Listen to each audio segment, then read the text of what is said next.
আজকের আমাদের এই পরিবর্তন সভায় প্রতিবাদ জানাতে যারা মঞ্চে সংগঠিত হয়েছেন, আপনাদের কাছে আহ্বান জানাতে যে পোশাকের রং বদলানো নয়, কথা বলার ঢং বদলানো নয়, পোশাকের ভিতরের মানুষটার পরিবর্তন করতে হবে। উপস্থিত আছেন ভারত কেশরী ডক্টর শ্যামাপ্রসাদ মুখার্জি, আমাদের সংগঠনের প্রাণ পুরুষের সঙ্গে, যিনি ভারতবর্ষের একতা, ভারতবর্ষের অখণ্ডতা, ভারতবর্ষের সার্বভৌমত্ব রক্ষা করবার জন্য নিজের জীবনকে বিপন্ন করে, নিজের জীবনকে উৎসর্গ করে কাশ্মীরে পৌঁছেছিলেন। তার অন্যতম সহযোগী, আমাদের সকলের শ্রদ্ধেয়, এই শহরের বহু পরিচিত মানুষ শ্রী মাখুল সরকার, মঞ্চে উপস্থিত প্রাক্তন সাংসদ, আমাদের দলের অতীতের সভাপতি। কারণ দেখুন, রাজনীতিতে প্রাক্তন বলে কিছু হয় না। ডাক্তাররা প্রাক্তন হন না, উকিলরা প্রাক্তন হন না। যত দিন যায় তাদের ফিস বাড়ে, তাদের অভিজ্ঞতা বাড়ে। মাখনদা একদিন সভাপতি ছিলেন, এদিকে অরুণদা আছেন, এদিকে বসে অরুণদা সভাপতি ছিলেন, আরেকজন অরুণদা সভাপতি আছেন। তো সুতরাং আমরা সবাইকে নিয়ে আপনাদের সামনে এসেছি। মঞ্চে 3 জন বিধায়ক আছেন, ওদিক থেকে কৌশিক রায়, শঙ্কর ঘোষ, শিখা চ্যাটার্জি, আপনাদের মাঝে জনপ্রিয় সাংসদ, যিনি প্রতিনিয়ত এই অঞ্চলের মানুষের আর্থসামাজিক জীবনের উত্তরণের কারণে, জীবনের গতি আনার কারণে, হসপিটাল থেকে ট্রেন লাইন পর্যন্ত আজকে কেন্দ্রীয় সরকারের সঙ্গে প্রতিনিয়ত যোগাযোগ চালিয়ে যাচ্ছেন, যাতে এখানে নতুন কিছু করা যায়। শুধু বিজেপিকে ঘরে পৌঁছে দেওয়া নয়, এই অঞ্চলের মানুষের নিভন্ত চুল্লিতে শুকনো কাঠ পৌঁছে দেওয়ার জন্য যিনি সদা আপনাদের পাশে রয়েছেন, আমাদের ডাক্তার জয়ন্ত রায়, শ্রী বাপি গোস্বামী, এখানে উপস্থিত আমার সমস্ত সহকর্মী বন্ধুগণ, সুধী নাগরিকবৃন্দ, নির্বাচক মণ্ডলী। দেখুন তো, নির্বাচন এসেই আছে, তাই নির্বাচক মণ্ডলী বললাম, মা ও বোনেরা। দেখুন, দিলীপ দা আপনাদের সামনে বলেছেন যে এই সরকারটাকে বিসর্জন দিতে হবে। আমাদের আগের সভাপতিও বললেন এই সরকারকে বিসর্জন দিতে হবে, কিন্তু একটু চিন্তা ভাবনা করে বিসর্জন দিতে হবে। কেন আমরা এই সরকারের বিসর্জন দিতে চাইছি এবং কোথা থেকে এই সরকার আমাদের এই জায়গায় এনে পৌঁছে দিয়েছে। আপনারা মনে করুন 2011 সালের কথা। রাজ্যের মুখ্যমন্ত্রী মমতা বন্দ্যোপাধ্যায় মানুষের সামনে দাঁড়িয়ে বললেন, আমি মানুষকে ভয় মুক্ত করে দেব, আমি কিছু করতে পারি বা না পারি, আমি বাইক বাহিনী থেকে মুক্ত করব, থান কাপড় বিতরণ থেকে মুক্ত করব। যিনি মানুষের সামনে দাঁড়িয়ে গণতন্ত্রের পুনঃপ্রতিষ্ঠার স্লোগান দিয়ে পশ্চিমবঙ্গের ক্ষমতার পরিবর্তন করলেন। মানুষ যাকে ভোট দিয়েছিলেন শুধুমাত্র একটা ইস্যুতে, রেস্টোরেশন অফ ডেমোক্রেসি। মানুষ জানতেন দীঘা গোয়া হবে না, কলকাতা লন্ডন হবে না, দার্জিলিং সুইজারল্যান্ড হবে না, 40,000 বন্ধ কারখানার দরজার তালা খুলে দেওয়া যাবে না। মানুষ জানতেন শিক্ষাঙ্গনকে সম্পূর্ণভাবে রাজনৈতিক সংঘর্ষ মুক্ত করে দেওয়া যাবে না।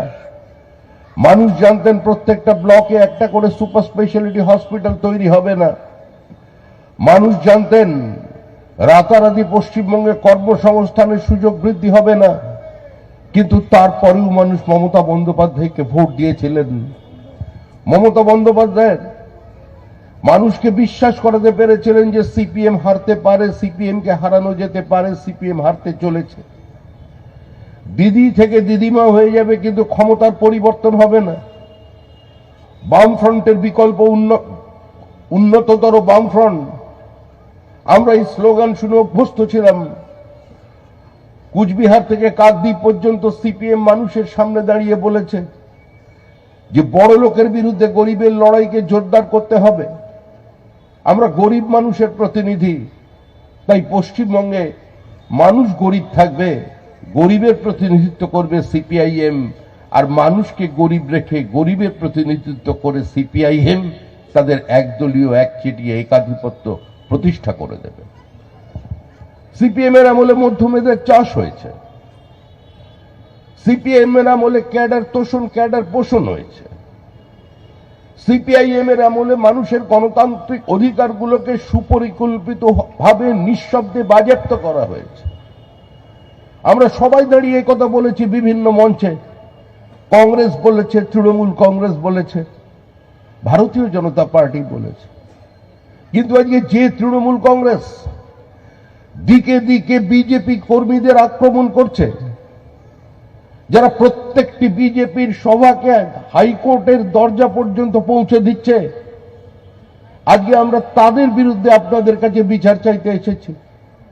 রাজ্যের বিরোধী দলনেতা শুভেন্দু অধিকারী 104 বার হাইকোর্টে গিয়েছেন নিজের সভা করবার জন্য। তৃণমূল কংগ্রেসে যখন যে থাকে, তৃণমূল কংগ্রেসে যখন কেউ রাজনীতি করতে গিয়ে অবস্থান করে, তার একটাই শর্ত তাকে দিয়ে দেওয়া হয়, তোমায় বুথে লিড দিতে হবে, যে কোনো মূল্যে বিরোধী রাজনৈতিক দলের প্রতিবাদকে বাজেয়াপ্ত করতে হবে, তাদের অধিকারগুলোকে কেড়ে নিতে হবে।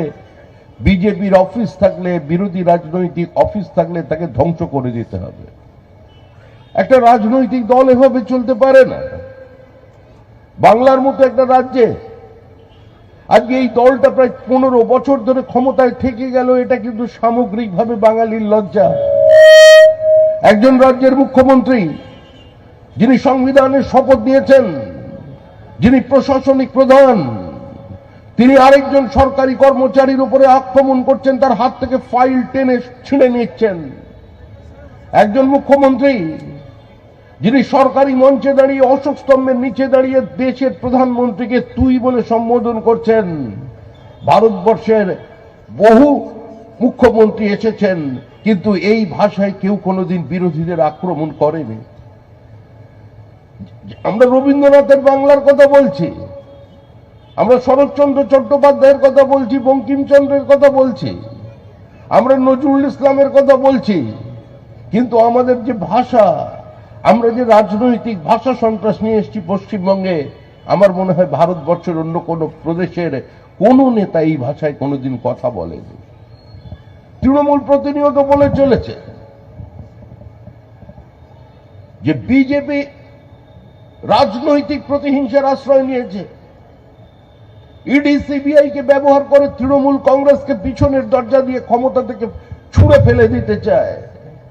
আর আমরা বলছি এসআইআর বন্ধ করে দিন, ইডি সিবিআই এর দরজায় তালা লাগিয়ে দিন। বলুন, কোন জিএসটির কোন অফিসারকে কোনো নোটিশ ইস্যু করতে হবে না, কোন ইনকাম ট্যাক্সের রেড হবে না। আগামী মে মাস পর্যন্ত সমস্ত বন্ধ করে দিন, পুরনো ভোটার লিস্টে ভোট চালান। তারপরও তৃণমূল কংগ্রেস হারবে। তৃণমূল কংগ্রেস হারতে চলেছে, পৃথিবীর কোন শক্তি তৃণমূল কংগ্রেসকে জিতিয়ে রাখতে পারবে না। মানুষ মূর্খ নয়, মানুষ রাজনৈতিকভাবে অচেতন নয়। মানুষকে ললিপপ খাইয়ে দীর্ঘদিন ক্ষমতায় টিকে থাকা যায় না।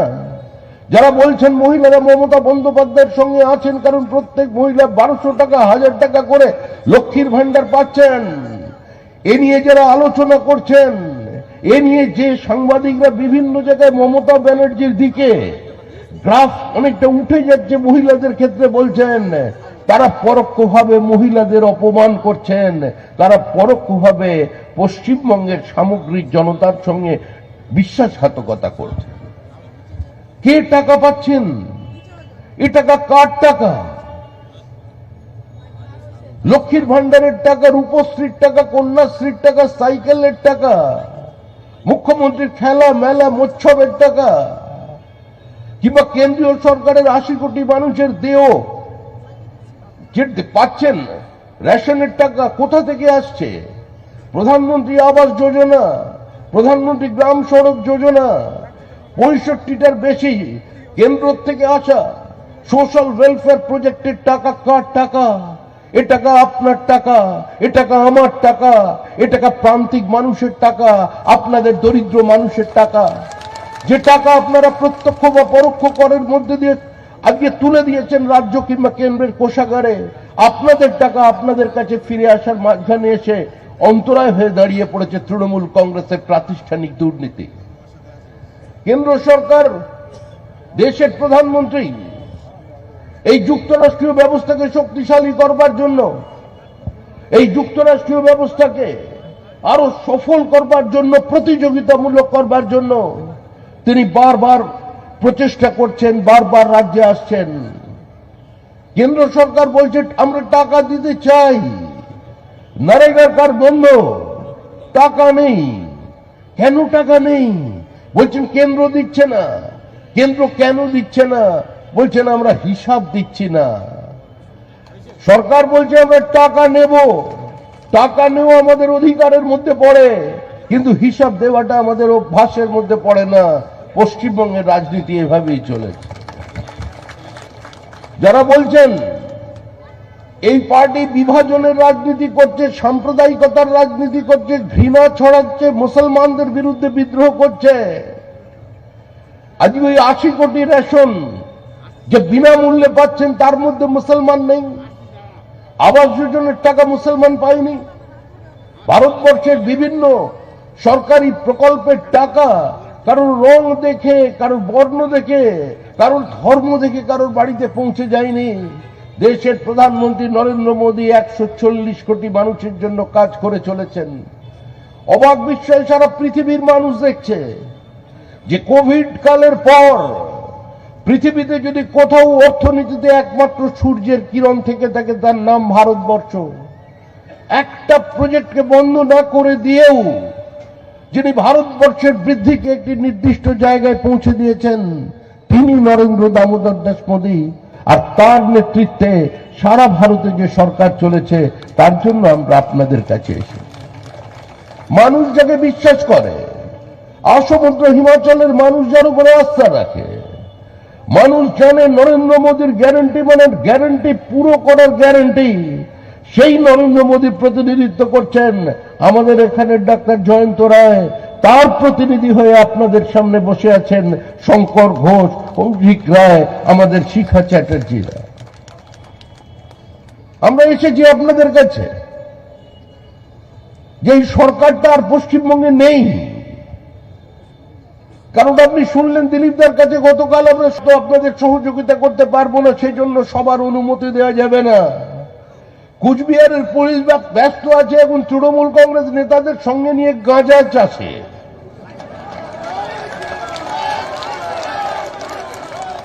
ওখানে গাঁজা চাষে ব্যস্ত হয়ে গেছে, বিঘার পর বিঘা জমিতে চলেছে গাঁজা চাষ, পুলিশও তার সঙ্গে রপ্ত।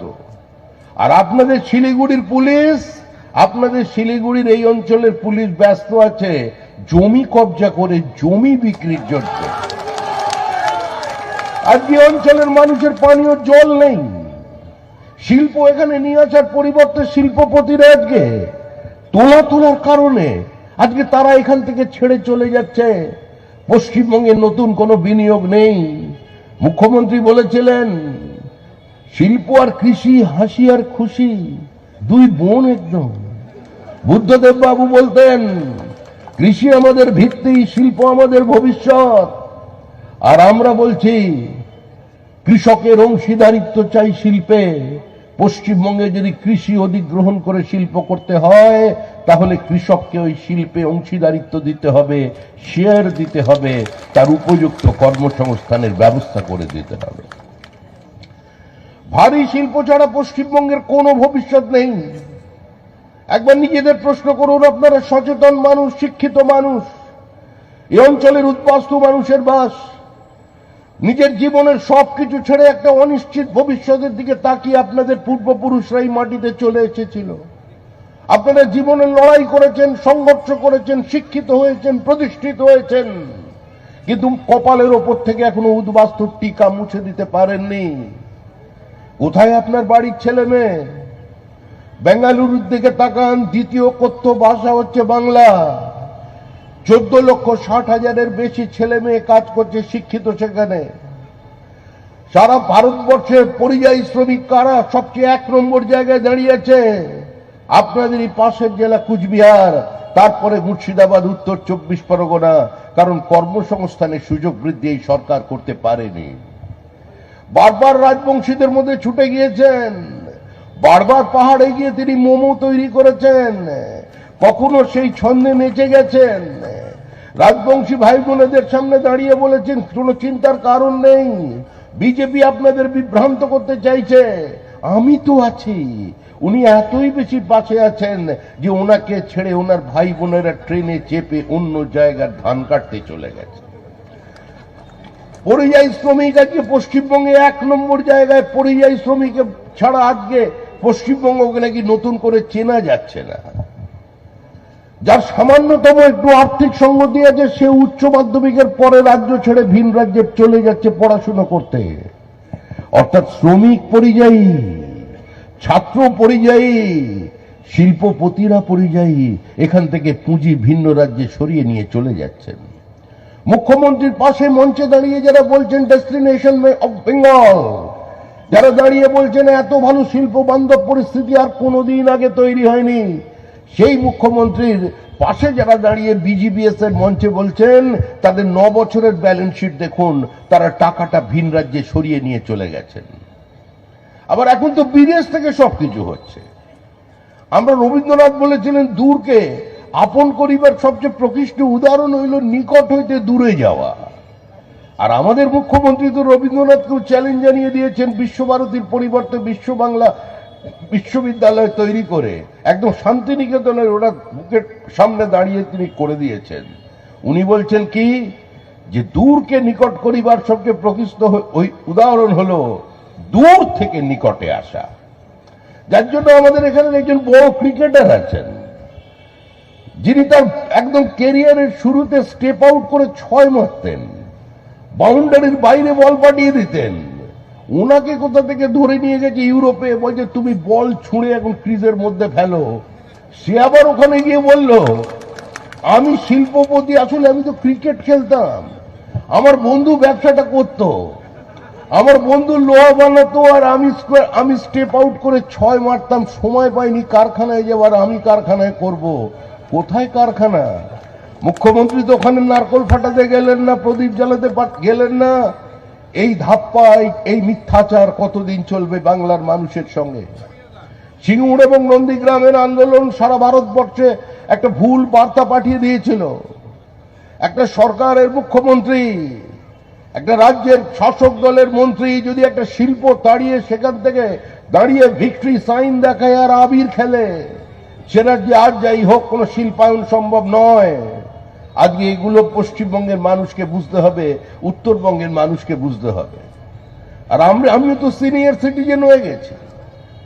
আমি তো সেই ছাত্র জীবনে ছাত্র রাজনীতি থেকে শুনছি একটাই স্লোগান, বঞ্চিত উত্তরবঙ্গ, অবহেলিত উত্তরবঙ্গ, পিছিয়ে পড়া উত্তরবঙ্গ। কে বলেনি? কংগ্রেস বলেছে, আরএসপি বলেছে, ফরওয়ার্ড ব্লক বলেছে, সিপিএম সিপিআই বলেছে, তৃণমূল বলেছে, বিজেপি বলেছে, সমস্ত নেতার মুখে একটাই স্লোগান, পিছিয়ে পড়া উত্তরবঙ্গ। কিন্তু উত্তরবঙ্গের চোখের জল মোছাতে কে এগিয়ে এসেছে? এগিয়ে এসেছেন আমাদের রাজ্যের মুখ্যমন্ত্রী। আমি বিরোধী দল করি বলে কোনোদিন সত্যের অপলাপ করতে পারবো না। মুখ্যমন্ত্রী বলছেন কি যে কেন কষ্ট করে শিলিগুড়ির মানুষ, জলপাইগুড়ির মানুষ, কুচবিহারের মানুষ, রায়গঞ্জ বালুরঘাটের মানুষ কলকাতায় যাবে? কেন তারা মন্ত্রীর সঙ্গে দেখা করতে রাইটার্সে আসবে? কেন মানুষের এত কষ্ট উত্তরবঙ্গের? ওদের এখানে আসতে হবে না, মন্ত্রীরাই তোমার দরজায় পৌঁছে যাবে। অর্থাৎ একদম মোহাম্মদ পর্বতের কাছে পৌঁছে যাবে। ভেবে দেখুন, তৈরি করলে নামগুলো খুব সুন্দর, উত্তর কন্যা, একদম নিয়ম করে সেখানে নাকি মন্ত্রী বসবে। ওখানে মন্ত্রী বসার সঙ্গে সঙ্গে কে বসবে? তার সঙ্গে আমলারাও বসবে। উত্তরবঙ্গের বাজেটে কত টাকা ধার্য করেছেন? কেউ কোনোদিন আওয়াজ তুলেছেন, কেউ কোনোদিন বিদ্রোহ করেছেন?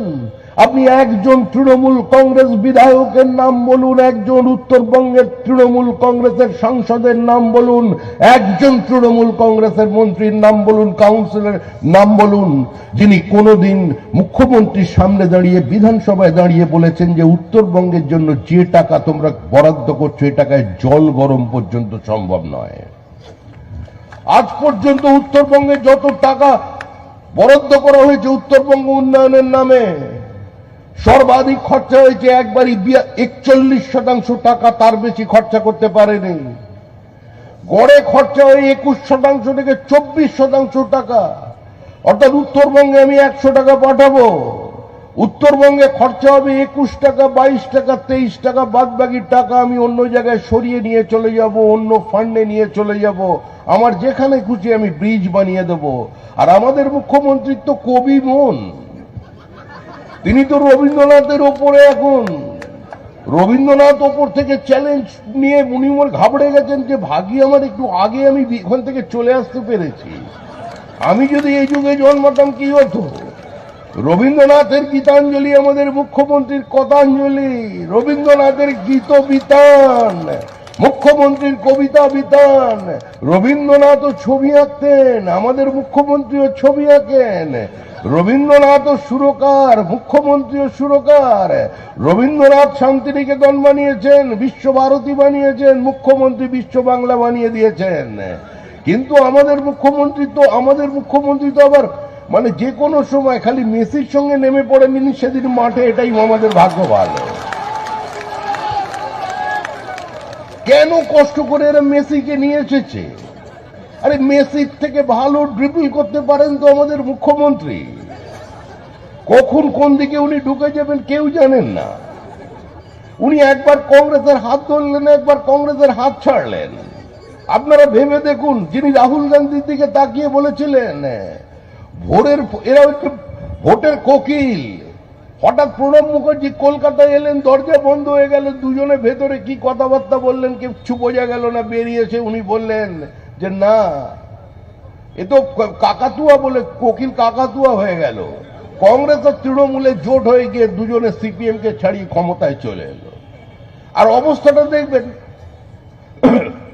এখানে আবার এখন বলছেন কি সিপিএম তো নেই, আবার কেন কি এখানে আবার আমাদের মঞ্চে একটু আগে আমাদের সভাপতি সিপিএম কে নিয়ে টানাটানি শুরু করেছে। সিপিএম নেই, সিপিএম এর কর্মীরা বুঝে গেছে সিপিএম নেই, কারণ সিপিএম এর সঙ্গে থাকলে মমতা বন্দ্যোপাধ্যায়কে আবার ক্ষমতায় ফিরিয়ে আনতে হবে। আবার একটা জোট করেছে, ইন্ডিয়া জোট, নাম দিয়েছে দেশের নামে, সেটাকে আবার লোকে বলে ইন্ডি বললে ওরা রেগে যায়। আবার এই জোটটা কখন আছে আর কখন নেই বুঝে থাকতে পারে না। দেখবেন মাঝখানে বসে থাকেন রাহুল গান্ধী, মাঝখানে বসে থাকেন খাড়গে, একদিকে সীতারাম ইয়েচুরি আগে যখন ছিলেন সিপিএম এর নেতা থাকেন, অন্যদিকে মমতা বন্দ্যোপাধ্যায়। দেখবেন দুজন দুজনের দিকে তাকাবে, কেউ নিজেদের সঙ্গে কথা বলবে না প্রকাশ্যে, মানে চোখে চোখে কথা বলো, মুখে কিছু বলো না। আমরা তো বাংলার মানুষের কাছে দাঁড়িয়ে এটাই জানতে চাইছি, যারে বাবা তোমরা এখানে দাঁড়িয়ে নো ভোট টু বিজেপি করে পেছনের দরজা দিয়ে কেন মমতা বন্দ্যোপাধ্যায়কে ক্ষমতায় ফিরিয়ে আনতে চাইছো? বলুন না সামনে দাঁড়িয়ে যে খুল্লাম খুল্লা প্যার করেंगे हम दोनों, इस दुनिया से नहीं डरेंगे हम दोनों। আমরা তো চাই শিলিগুড়ির রাস্তায় মহাত্মা কি যেন নাম বললেন আমাদের সেলিম বাবু আর মমতা দেবী একসঙ্গে পদযাত্রায় নেমে পড়ুন দুজনে, বলবেন বিজেপির সাম্প্রদায়িকতার বিরুদ্ধে, ইডি সিবিআই এর চক্রান্তের বিরুদ্ধে, এসআইআর এর মতো কাজের বিরুদ্ধে আজকে আমরা ঐক্যবদ্ধভাবে লড়াই করতে চাই। তৃণমূল কংগ্রেসের নেতা, প্রবীণ সাংসদ এবং অত্যন্ত অভিজ্ঞ, ছবার দলবদল করেছেন, অভিজ্ঞতা আমাদের থেকে বেশি। অধ্যাপক সৌগত রায় তিনি বলেছেন অন্তত একটা কথা ঠিক, এসআইআর নিয়ে চিৎকারের কি আছে? এসআইআর তো হয়, এসআইআর হয়ে থাকে, এর বিরোধিতা করার তো কোনো প্রয়োজন নেই, এটা বললেন সৌগত বাবু। ধমক খেয়েছেন কিনা আমার জানা নেই, তারপর থেকে উনি কিছু বলছেন না। আরে এসআইআর আমাদের বক্তব্য অত্যন্ত স্পষ্ট, আমরা কোনো লুকিয়ে মানুষের সামনে আসেনি। আমরা বলছি বাংলাদেশের জিহাদি মুক্ত রোহিঙ্গা মুক্ত, মৃত ভোটার মুক্ত, ভুয়ো ভোটার মুক্ত। আমরা ভোটার লিস্ট চাই, ভোটার লিস্টের শুদ্ধিকরণ চাই। আর মমতা দেবী বলছেন যে মারা গেছে তো কি হয়েছে, যে মারা গেছে ও তো কারোর বাবা ছিল, কারোর দাদু ছিল, কারোর প্রেমিক ছিল। ওদের নামটা একটু ভোটার লিস্টে রেখে দেওয়া যায় না কষ্ট করে? ওনার মন বড়, উনি এটা বলছেন। উনি বলছেন মায়ানমার থেকে রোহিঙ্গাদের সরিয়ে দিয়ে যে রোহিঙ্গারা বাংলাদেশের কক্সবাজারে গিয়েছিল, হাসিনা বসিয়েছিলেন, এখন বাংলাদেশকে ছারখার করে দিয়েছে। ওরা কোথায় যাবে? ওরা তো ভারত, আর রবীন্দ্রনাথ আমাদের বলেছেন যে এই ভারতের মহামানবের সাগর তীরে সবাই বিলীন হয়ে যাবেন, তাই রোহিঙ্গারাও নাকি এখানে যে বিলীন হয়ে যাবে পশ্চিমবঙ্গের ভোটার লিস্টে। এটা তো চলতে দেওয়া যায় না। আমরা সরাসরি মানুষের সামনে দাঁড়িয়ে বলছি, আপনাদের এই অঞ্চলের মানুষের সামনে দাঁড়িয়ে বলছি, আমরা যারা পূর্ববঙ্গ থেকে এসেছি আমরা বলি আমাদের গোলাবর্তী ধান ছিল, আমাদের এত সুপারি আর নারকেল গাছ ছিল গুণে শেষ করা যেত না, আমাদের পুকুরে দেখি বড় বড় রুই কাতলা সোনার নোলক নাকে পরে ঘোরাঘুরি করত। কিন্তু আমরা ওপার বাংলার অত কিছু ছেড়ে আমরা এখানের পেট ফোলা, পচা, ছোট চুনো মাছের খোঁজে কেন চলে এলাম? এর পেছনে রহস্যটা কি? কারণ ওখানে আমাদের গান্ধীবাদ চলেনি, মার্ক্সবাদ চলেনি, একাত্ম মানববাদ চলেনি, রামনারায়ণ রাম চলেনি, অনুকূল ঠাকুর চলেনি, একই বৃত্তে দুটি কুসুম চলেনি, হিন্দু নাওরা মুসলিম চলেনি। মিলনের পদযাত্রা করতে করতে হিন্দু আর মুসলমানের খোঁজ নিতে নিতে, কান্ডারিকে হুঁশিয়ারি দিতে দিতে আমরা হেরে গিয়েছিলাম, পরাজিত হয়েছিলাম কূটনৈতিক ব্রিটিশ সাম্রাজ্যবাদী চতুর শয়তানির কাছে। দেশের বুকে নেমে এসেছিল এক অভিশাপ, দেশ বিভাগের অভিশাপ। আর সেই অভিশাপের মূল মন্ত্র কি? যে তোরা এখানে থাকতে পারবি না, তুলসী তলায় বাতি দেওয়া চলবে না, মোড়া পোড়াতে পারবা কিন্তু হরিবোল দিতে পারবা না, শাঁখ প্রদীপ জ্বালতে পারবা কিন্তু শাঁখ বাজাতে পারবা না। বাংলাদেশের পরিস্থিতি আজকে এখানে ফিরে এসেছে। বাংলাদেশের রবীন্দ্রনাথের মূর্তিতে ভেঙে চুরমার করে দেওয়া হচ্ছে। আর পশ্চিমবঙ্গের মালদায় তৃণমূল কংগ্রেসের ছাত্র নেতা রবীন্দ্রনাথের ছবিতে আগুন লাগিয়ে দিচ্ছেন। মালদায় দীপু দাসকে জীবন্ত পুড়িয়ে মারা হচ্ছে, তার বিরুদ্ধে কোনো অভিযোগ প্রমাণ করতে পারেনি। দিনের পর দিন ওখানে খুন চলছে, এমনকি কমিউনিস্ট পার্টি অফ বাংলাদেশের সম্পাদককে প্রথম গুলি করে খুন করা হয়েছে, কারণ তার পদবিটা একটু বিভ্রান্তিকর, মানে হিন্দুদের পদবি। আর পশ্চিমবঙ্গের মাটিতে মুর্শিদাবাদে হরগোবিন্দ দাস আর চন্দন দাস, তাই বাবা এবং ছেলেকে খুন করা হয়েছে, কারণ তারা মাটির প্রতিমা তৈরি করে, মাটির প্রতিমা দুর্গা, কালী, সরস্বতী, লক্ষ্মী। তাই পশ্চিমবঙ্গের মাটিতে পৌত্তলিকতাবাদ আগামী দিনে থাকবে না। আমরা ওপারে ঢাকেশ্বরী কালীবাড়ির মোহ ত্যাগ করে এখানে চলে এসে আবার এখানে ঢাকেশ্বরী কালী মন্দির প্রতিষ্ঠা করেছি। যারা প্রবীণ মানুষজন আছেন তারা এই মন্দিরে মাথাটা একবার আগে চিন্তা করেন যে আমি এই মন্দিরের দরজায় মাথা ঠেকাচ্ছি না আমার জন্মভূমিতে, ওই যেটা আমরা চলে আসতে বাধ্য হয়েছি সেই ঢাকার মন্দিরে মাথা ঠেকাচ্ছি। তার জন্য নাম রেখেছেন ঢাকেশ্বরী মন্দির। আপনাদের বানিয়ে রেখেছিল উদ্বাস্তু, নাগরিকত্ব নেই। আপনাদের সামনে দাঁড়িয়ে মহাত্মা গান্ধী বলেছিলেন যারা নিজেদের ইচ্ছার বিরুদ্ধে শুধুমাত্র রাজনৈতিক কারণে আজকে পূর্ব পাকিস্তানে কিংবা পূর্ব থেকে যেতে বাধ্য হলেন, পাঞ্জাবের দিকে থেকে যেতে বাধ্য হলেন, আজকে পাকিস্তানের অধিবাসী হয়ে গেলেন, তারা যদি কোনোদিন মনে করেন এই দেশে ফিরে আসবেন, তারা যদি ওখানে থাকতে না পারেন, তাহলে ভারত সরকার আপনাদের জীবন এবং জীবিকা সুনিশ্চিত করবে। এই দেশের মাটির ওপর আপনাদের যতটা অধিকার, এই দেশে যারা আছেন সে তাদের অধিকারের মধ্যে কোথাও কোনো পার্থক্য নেই। পাশে দাঁড়িয়েছিলেন জওহরলাল নেহরু, সমর্থন করেছিলেন, বক্তৃতা করেছিলেন, সর্দার বল্লভভাই প্যাটেল বলেছিল। কংগ্রেস স্বপ্ন দেখিয়েছিল, বাস্তবায়িত করতে পারেনি।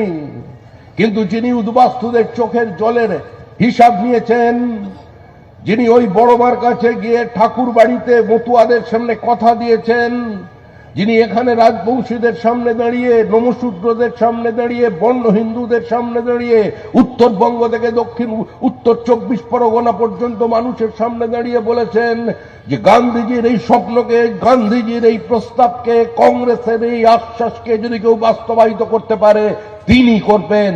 তিনি করে দেখিয়ে দিয়েছেন সিএ আপনাদের নাগরিকত্বের অধিকার। আর কিছু মানুষ বোঝাচ্ছেন ঘুরে ঘুরে তৃণমূল কংগ্রেস যে সিএতে ফর্ম ফিল আপ করবেন না, সিএতে ফর্ম ফিল আপ করলে সর্বনাশ হবে। আজকে এই জায়গা থেকে আপনাদের বেরিয়ে আসতে হবে। যদি আপনাদের ভবিষ্যতে কোনো অনিশ্চয়তা দেখা যায় তার জন্য কিন্তু এরপরে কেন্দ্রীয় সরকার দায়ী থাকবে না।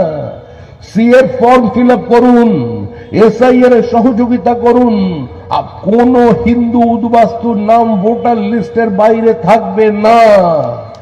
কোন জাতীয়তাবাদী মুসলমান যারা এই দেশটাকে মাদারে বাতান মনে করে, যারা মনে করে ভারতবর্ষ দারুল হার্ব নয়, ভারতবর্ষ যুদ্ধভূমি নয়, ভারতবর্ষ নাপাক মানে অপবিত্র নয়, এই দেশের মাটি তার মাটি, তার বিরুদ্ধে কোনোদিন কোন সরকার যাবে না।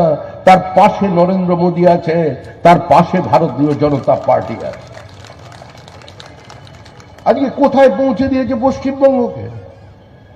আমাদের একটার পর একটা সীমান্তবর্তী জেলার জনসন্তুলন সম্পূর্ণ বদলে গিয়েছে বাংলাদেশি মুসলিম অনুপ্রবেশকারীর কারণে। আজকে ওপার থেকে মানুষ কেন এপার বাংলায় আসবে? জ্যোতি বসু বলতেন যে অনুপ্রবেশ সমস্যাটাকে একটা মানবিক মুখ নিয়ে বিচার করা উচিত। দুর্বল অর্থনীতির থেকে শক্তিশালী অর্থনীতির দিকে মানুষের স্রোত যায়, it's a international phenomenon. Jyoti Basu বক্তব্য রেখেছিলেন। পার্লামেন্টে দাঁড়িয়ে ইন্দ্রজিৎ গুপ্ত সিপিআই এর নেতা ছিলেন, স্বরাষ্ট্রমন্ত্রী, তিনি স্বীকার করেছিলেন যে কত কোটি অনুপ্রবেশকারী ভারতবর্ষে আছে। ওপার থেকে হিন্দু আসছে বোঝা যায়, তাদের তো সর্বোচ্চ কেড়ে নেওয়া হচ্ছে, কিন্তু মুসলমান কেন আসবে? তারাই তো আওয়াজ তুলেছিলেন কান মে বিড়ি মুহ মে পান লড়কে লেঙ্গে পাকিস্তান। তারাই তো বলতেন ভারতবর্ষের বিভিন্ন জায়গায় দাঁড়িয়ে minority has a right to self determination, আত্মনিয়ন্ত্রণের অধিকার চাই। হিন্দু মুসলমান দুটি পৃথক জাতি একসঙ্গে বসবাস করতে পারে না, তাই পাকিস্তান চাই। পাকিস্তান আমরা দিয়েছি। আবার বন্দে মাতরমের শ্রাদ্ধ শতবর্ষ আমরা পালন করছি। এই কংগ্রেস পার্টি মানে এই তৃণমূল কংগ্রেসের যারা ঠাকুরদাদা ছিলেন, যারা মানে জ্যাঠামশাইরা ছিলেন, ওরা আবার বন্দে মাতরমটাকে অর্ধেক করে দিয়েছিল। ওরা বলল কি মুসলমানরা গাইতে পারবে না। 1937 সালে কংগ্রেসের অধিবেশনে বন্দে মাতরম খণ্ডিত হলো। তাংহি দুর্গা দশপ্রহরণ ধারিণী গান গাওয়া চলবে না, তাই দেশভাগের পরে আপনাদের গান গাইতে দেয়নি, কালী পুজো করতে দেয়নি, দুর্গা পুজো করতে দেয়নি। ওপারে আপনারা এপারে চলে এসেছেন এই কংগ্রেসের, আর তাদের গর্ভ থেকে যে সন্তান জন্ম নিয়েছে সেই তৃণমূল কংগ্রেসের কারণে। আরে তৃণমূল দুর্নীতিগ্রস্ত। আজকে মানুষকে কথা বললে মানুষ বিরক্ত হয়, কারণ যদি দুর্নীতি বলে যায় তাহলেই মানুষ বুঝে নেবে এটা তৃণমূল। আর যদি কোনো চুরি জালিয়াতির কথা বোঝাতে হয়, ছোট্ট করে বলে দিতে হবে ওখানে তৃণমূল আছে, মানে মানুষ বুঝে যাবে ওখানে কি হয়েছে। কারণ তৃণমূল জন্ম থেকে মৃত্যু পর্যন্ত কোনো মানুষকে ছাড়বে না। আপনারা দেখেছেন একজন স্কুলের হেডমাস্টার মশাই টিসি চাইতে গেলে 300 টাকা করে নিচ্ছে। আপনি মিউনিসিপ্যালিটিতে বার্থ সার্টিফিকেটের জন্য যদি যান ওখানেও পয়সা দিতে হবে। মুখ্যমন্ত্রী নিজে বলছেন নিজের কর্মীদের উদ্দেশ্যে যে মানুষ মারা গেছে তাদের জন্য প্রকল্প সমব্যথী, ওখান থেকেও 200 টাকা নিতে হবে। এটা মুখ্যমন্ত্রীর কথা। অর্থাৎ যে মারা গেছে তার বালিশের নিচ থেকে 200 টাকা বার করে নিচ্ছে তৃণমূল কংগ্রেস। আপনাদের উত্তরবঙ্গ থেকে নদী থেকে বোল্ডার বার করে নিচ্ছে তৃণমূল কংগ্রেস। নদী থেকে অবৈধ বালি খাদান তৈরি করেছে তৃণমূল কংগ্রেস। উত্তরবঙ্গের নদীর গতিমুখ বদলে দিয়েছে তৃণমূল কংগ্রেস। ডুয়ার্সের জঙ্গলের কাঠ লুট করেছে তৃণমূল কংগ্রেস। ডুয়ার্সের জঙ্গলের দুষ্প্রাপ্য ক্যাকটাস অর্কিডকে লুট করেছে তৃণমূল কংগ্রেস। তৃণমূল কংগ্রেসের কারণে গোটা উত্তরবঙ্গে চরম বিপর্যয় নেমে এসেছে। এরা প্রকৃতির বিরুদ্ধে যুদ্ধ ঘোষণা করেছে, নদী তার গতিমুখ বদলে ফেলেছে। বিভিন্ন আরো কিছুদিনের মধ্যে আপনারা চরম প্রাকৃতিক বিপর্যয়ের জন্য অপেক্ষা করছেন, কারণ একটা সরকার শুধু মানুষের বিরুদ্ধে, দরিদ্র মানুষের বিরুদ্ধে, ছাত্রদের বিরুদ্ধে, যারা শিক্ষকের পরীক্ষার্থী তাদের বিরুদ্ধে যুদ্ধ ঘোষণা করেনি, এরা প্রকৃতির বিরুদ্ধে যুদ্ধ ঘোষণা করেছে। এই সরকারকে আর ক্ষমতায় রেখে দেওয়া যায় না। আর তৃণমূল কংগ্রেস বিভিন্ন রাজনৈতিক দলের সঙ্গে বিভিন্ন সময় বিভিন্ন ধরনের অবস্থান করে চলেছে। এখন আবার নতুন করে নেমেছে যে কোনো মূল্যে বিজেপিকে ঠেকাতে হবে, তাই দরজা খুলে দাও। আপনারা দেখেছেন দিল্লির নির্বাচন কোন এসআইআর হয়নি। কেজরিওয়াল বলেছিলেন আমি জেল থেকে বেরিয়ে গেছি, মানুষ জবাব দেবে। মানুষ জবাব দিয়েছে শোচনীয় ভাবে। কেজরিওয়ালের দল নয়, কেজরিওয়ালও পরাজিত। হরিয়ানায় কোন দল দ্বিতীয়বারের জন্য ক্ষমতায় আসে না। নেমে পড়েছিলেন ঢোল করতাল নিয়ে, কোন লাভ হয়নি। তৃতীয়বারের জন্য ফিরে এসেছে বিজেপির সরকার। উড়িষ্যা দেখলেন, উড়িষ্যায় কি হলো? ওখানেও জগন্নাথ দেব রুষ্ট, ওখানেও থাকতে পারেননি, ওখানেও কিন্তু ক্ষমতা থেকে সরে গিয়েছে। আজকে সেখানে শাসক দল ক্ষমতায় বিজেপি। বিহারের নির্বাচন দেখলেন, এদের নেতা মানে রাহুল গান্ধী, উনি তো জলে ঝাঁপ দিলেন, গিয়ে হাফ প্যান্ট পরে জলে ঝাঁপ দিচ্ছেন, বলছেন আমি নাকি ওখানে মৎস্যজীবীদের সঙ্গে আছি। বিহারেও খেলা শেষ। এখানে আবার একজন নেতা র্যাম্পে হাঁটছেন, র্যাম্পে হাঁটছেন, পলিটিক্যাল পার্টির নেতা র্যাম্পে হাঁটছে। কেন হাঁটছে? কারণ র্যাম্পে হাঁটতে হাঁটতেও বিদায় নেবে। ও বলছে বিজেপি বলেছে আমাকে বিসর্জন দেবে জগন্নাথ দেবকে সাক্ষী রেখে বঙ্গোপসাগরে। উনি বলছেন সাগরে নয়, আমি পাহাড়ে যাব। তাই র্যাম্পে হাঁটতে হাঁটতে হিমালয়ের পথে চলে যাচ্ছেন। এ কোন যাত্রা? অন্তর্জলী যাত্রা কিনা আমাদের জানা নেই, কিন্তু তৃণমূল চলে গেছে, তৃণমূল চলে যাবে, তৃণমূল চলে যাচ্ছে। রাজ্যে কোথাও কোনো সরকার নেই। যে রাজ্যের মুখ্যমন্ত্রী সরকারি অফিসারের হাত থেকে ফাইল কেড়ে নেন এবং সেটা কেড়ে নিয়ে মানুষকে দেখিয়ে, লজ্জাও নেই, দেখিয়ে আবার সেটাকে ক্যামেরা ভালো করে দেখিয়ে সেটা নিয়ে এবার বাড়ি চলে যান, তো সে রাজ্যে কোনোদিন সরকার থাকতে পারে? সেই সরকারকে কি টিকিয়ে রাখা যায়? আপনারা বিচার করবেন। আবার এটা নিয়ে যখন কোর্টে গেছে, কোর্টের মধ্যেও ঝামেলা চলেছে। কোর্টে শুনানি বন্ধ করে দিয়েছে, মানে বিচার ব্যবস্থা অক্রান্ত। এই যে সাংবাদিকরা এখানে দাঁড়িয়ে আছেন, সাংবাদিকরা প্রশ্ন করবার জন্য বুম নিয়ে আছেন, এরাও আক্রান্ত। কতজন সাংবাদিকের হাত পা ভেঙেছে, কত সংবাদ মাধ্যমের ক্যামেরা ভাঙা গেছে, কত ক্যামেরা পার্সনের কাছ থেকে ক্যাসেট কেড়ে নেওয়া হয়েছে বিভিন্ন নির্বাচনে, তারও একটা শ্বেতপত্র সাংবাদিকদের প্রকাশ করে দেওয়া উচিত। বিধানসভার যিনি স্পিকার বিমান বন্দ্যোপাধ্যায়, মানে এই যুগে ধৃতরাষ্ট্র, উনি চিনতেই পারেন না কে ভেতরে বিজেপি আর কে তৃণমূল, উনি নাকি চিনতে পারেন না। হাতে যদি কেউ ঝান্ডা নেয় তৃণমূল কংগ্রেসের, বিজেপির প্রতীকে জিতে, উনি নাকি টিভিও দেখেন না। উনি সন্ন্যাসী মানুষ। ও কোন সঞ্জয়কে খবর দেয় জানা নেই। ওই ধৃতরাষ্ট্র উনি বলে দিচ্ছেন কি রাজ্যপাল যদি বিধানসভায় আসে তাকে পারমিশন নিয়ে আসতে হবে। কলকাতা বিশ্ববিদ্যালয়, যে বিশ্ববিদ্যালয়ের উপাচার্য ছিলেন স্যার আশুতোষ মুখার্জি, যিনি ব্রিটিশ ইন্ডিয়ায় দাঁড়িয়ে কনভোকেশন মিটিংয়ে বক্তৃতা করছেন বড়লাটের প্রেজেন্সে, যে ministers may come and go, chancellors may bloom and perish, but my university fellow graduates, your university will go on forever. Kolkata বিশ্ববিদ্যালয়কে পরাধীন ভারতে দাঁড়িয়ে যিনি আমার বিশ্ববিদ্যালয়ের স্নাতকেরা তোমাদের বিশ্ববিদ্যালয়ে বলবার সাহস থাকতেন, আজকে সেই বিশ্ববিদ্যালয়ের উপাচার্য বলছেন রাজ্যপালকে আপনি দয়া করে আসবেন না, কারণ আমরা চাই না আপনি থাকুন। যাই হোক, অনেক কথা হলো। সন্ধ্যাবেলায় সবাই বাড়ি ফেরারও তাড়া আছে, আস্তে আস্তে লোক চলে যাচ্ছেন। ঠান্ডা পড়ছে, আমিও যাব, দিলীপ দাও যাবেন, আমাদেরও অনেক দূরে যেতে হবে। তাই শুধু একটা কথা বলছি, দেখুন আমরা যখন কোনো কিছু না পাই তখন ভগবানের আশ্রয় নিই যে মা আমায় রক্ষা করো। কেউ কালীকে ডাকেন, কেউ শিবকে ডাকেন, কিন্তু আমাদের মুখ্যমন্ত্রী সবাইকে ডাকছেন। আমাদের মুখ্যমন্ত্রী কাউকে বাদ দিচ্ছেন না। আমাদের মুখ্যমন্ত্রী কালীঘাটের মা কালী, ওখান থেকে জগন্নাথ দেব, জগন্নাথ দেবের পরে দেবী দুর্গা, দেবী দুর্গার পরে উত্তরবঙ্গে নিয়ে আসছেন মহাকাল। উনি ভাবছেন যে দেবতা বাঁচিয়ে দেবে, কিন্তু গণদেবতায় ওনার বিচার হয়ে গেছে যে তিনি চলে যাচ্ছেন। তৃণমূলের বিদায় আসন্ন, উত্তরবঙ্গে বাঁচান, এই প্রজন্মকে বাঁচান, পশ্চিমবঙ্গকে পশ্চিম বাংলাদেশ হতে দেবেন না। বাংলাদেশের প্রতিধ্বনি, বাংলাদেশের প্রতিফলন যেন পশ্চিমবঙ্গের মাটিতে না হয়, তার দায়িত্ব নিন। তার জন্য এই নির্বাচনকে সামনে রেখে উত্তরবঙ্গ থেকে তৃণমূল কংগ্রেসকে বিদায় দিন। উত্তরবঙ্গের তৃণমূল এই নির্বাচনে খাতা খুলতে পারবে না। সূর্যাস্ত হয়ে গেছে, শুধু এখানেই সূর্যাস্ত হয়নি, সূর্যাস্ত আবার আজকে হয়ে গেছে কুচবিহারে। ওই রবিবাবু চেয়ারম্যানশিপ থেকে পদত্যাগ করে দিয়েছেন। অর্থাৎ তৃণমূলের সূর্যোদয় নয়, তৃণমূলের সর্বত্র সূর্যাস্ত চলেছে। এর বিরুদ্ধে সংঘবদ্ধভাবে আমাদের সংগঠিত হতে হবে।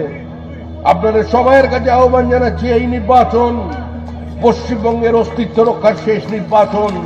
এই নির্বাচনে আপনারা এগিয়ে আসুন, তৃণমূলকে বিদায় দিন।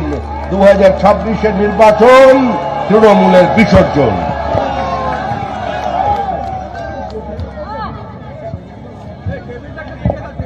কোনটা দেখি আপনার